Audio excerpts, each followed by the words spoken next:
Good morning बच्चों। आज हम लोग कक्षा 10 से अध्याय 2 का संवाद का अगला भाग 1 के बारे में चर्चा करेंगे। बच्चों, आइए आज हम भारत में संघीय व्यवस्था के बारे में पढ़ेंगे। हमने पहले वीडियो में देखा कि बेल्जियम और श्रीलंका जैसे छोटे देशों को भी अपने यहाँ की विविधता को संभालने में बड़ी मुश्किलें आती है।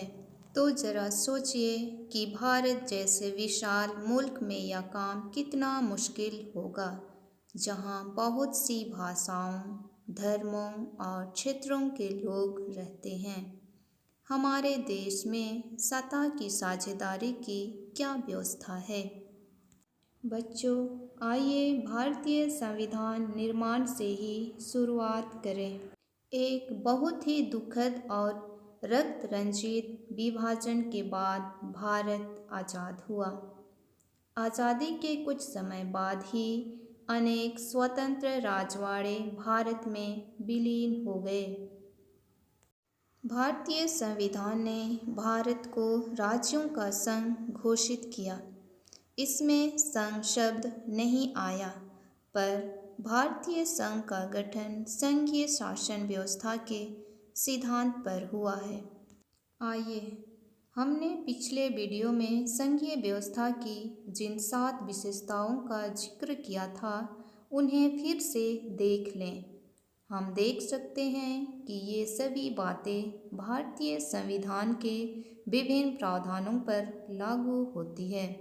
संविधान ने मौलिक रूप से 2 स्तरीय शासन व्यवस्था का प्रावधान किया था। संघ सरकार, या हम जिसे केंद्र सरकार कहते हैं, और राज्य सरकार। केंद्र सरकार को पूरे भारतीय संघ का प्रतिनिधित्व करना था। बाद में पंचायतों और नगर पालिकाओं के रूप में संघीय शासन का एक तीसरा स्तर भी जोड़ा गया। संविधान में स्पष्ट रूप से केंद्र और राज्य सरकारों के बीच विधायी अधिकारों को 3 हिस्सों में बांटा गया है। ये 3 सूचियाँ इस प्रकार है। पहला, संघ सूची। संघ सूची में प्रतिरक्षा, विदेशी मामले, बैंकिंग, संचार और मुद्रा जैसे राष्ट्रीय महत्व के विषय हैं। संघ सूची में वर्णित विषयों के बारे में कानून बनाने का अधिकार सिर्फ केंद्र सरकार को है। दूसरा, राज्य सूची। राज्य सूची में पुलिस, व्यापार, वाणिज्य, कृषि और सिंचाई जैसे प्रांतीय और स्थानीय महत्व के विषय हैं। राज्य सूची में वर्णित विषयों के बारे में सिर्फ राज्य सरकार ही कानून बना सकती है। समवर्ती सूची।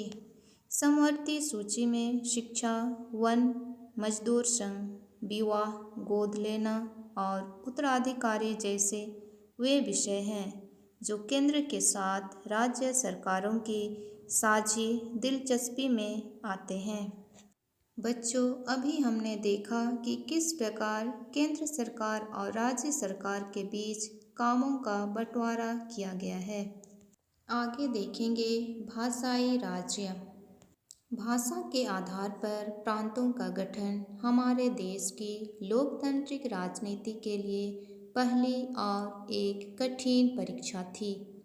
भारत ने सन 1947 में लोकतंत्र की राह पर अपनी जीवन यात्रा शुरू की। नए राज्यों को बनाने के लिए 1950 के दशक में भारत के कई पुराने राज्यों की सीमाएं बदली। ऐसे यह सुनिश्चित करने के लिए किया गया कि एक भाषा बोलने वाले लोग एक राज्य में आ जाएं। इसके बाद कुछ राज्यों का गठन भाषा के आधार पर नहीं, बल्कि संस्कृति, भूगोल अथवा जातीय के आधार पर की गई।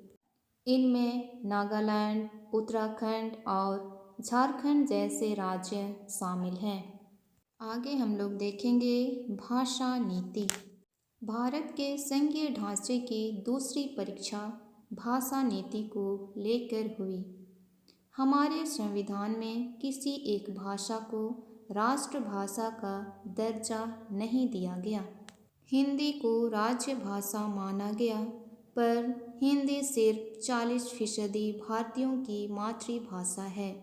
इसलिए अन्य भाषाओं के संरक्षण के अनेक दूसरे उपाय किए गए। संविधान में हिंदी के अलावा अन्य 21 भाषाओं को अनुसूचित भाषा का दर्जा दिया गया है, किंतु 1991 की जनगणना के अनुसार भारतीय संविधान में 22 भाषाओं को मान्यता दी गई है।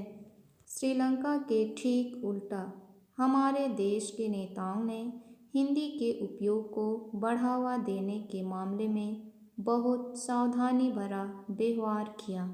संविधान के अनुसार सरकारी कामकाज की भाषा के तौर पर अंग्रेजी का प्रयोग 1965 में बंद हो जाना चाहिए था, पर अनेक गैर हिंदी भाषी प्रदेशों ने मांग की कि अंग्रेजी का प्रयोग जारी रखा जाए। केंद्र सरकार ने हिंदी के साथ साथ अंग्रेजी को राजकीय कामों में प्रयोग की अनुमति देकर इस विवाद को सुलझाया। राजभाषा के रूप में हिंदी को बढ़ावा देने की भारत सरकार की नीति बनी हुई है, पर बढ़ावा देने का मतलब यह नहीं कि केंद्र सरकार उन राज्यों पर भी हिंदी को थोप सकती है जहां लोग कोई अपना भाषा बोलते हैं। भारतीय राजनेताओं ने इस मामले में जो लचीले रुख अपनाया, उसी से हम श्रीलंका जैसी स्थिति में पहुंचने से बच गए। बच्चों, आज के लिए इतना ही। अगले वीडियो में हम देखेंगे केंद्र राज्य संबंध। धन्यवाद।